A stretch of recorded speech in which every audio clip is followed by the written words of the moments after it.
आपण सांगलीकडे येऊया. सांगलीमध्ये जर आपण पाहिलं तर सांगलीमध्ये पहिला निकाल जो आहे तो समोर आलेला आहे. तासगाव पंचायत समितीच्या पेड गणातून अजित पवार राष्ट्रवादीचे प्रमोद शेंडगे जे आहे ते विजयी झालेले आहेत.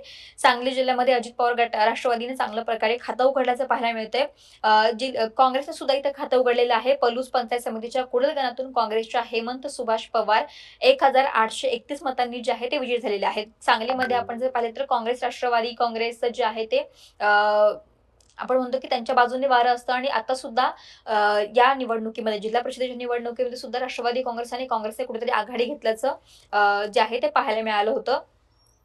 आपण एकंदरीत जर पाहिलं तर सांगलीचा एकूण बालाबल पाहिलं तर जिल्हा परिषदेच्या 61 गट निवडणुकीचा तो निकाल होता. त्याच्यामधून भाजप 10 ठिकाणी आघाडीवरती आहेत. राष्ट्रवादी काँग्रेस अजित पवार गट 2 ठिकाणी, शिवसेना शिंदे गट 2, काँग्रेस 1, राष्ट्रवादी काँग्रेस शरद पवार गट 1 आणि ठाकरे गटानं अजूनही खातं या ठिकाणी उघडलेलं नाहीये. तर सांगलीच्या 10 पंचायत समितीच्या 152 गणातून भाजप 5 ठिकाणी आघाडीवरती आहेत.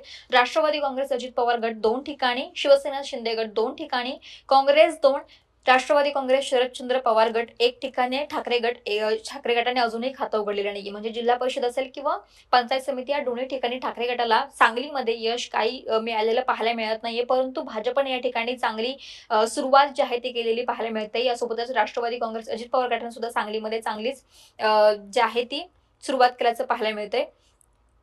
दोन मी अपडेट फक्त इंटरेस्टिंग देते. एक आहे परभणी मधली आणि महाराष्ट्रातील सर्व बातम्यांचे विश्वासार्ह व्यासपीठ सकाळच्या सर्व सोशल मीडिया प्लॅटफॉर्मला लाईक, फॉलो आणि सबस्क्राईब करा. तसंच सर्व नोटिफिकेशनसाठी बेल आयकॉन प्रेस करायला विसरू नका.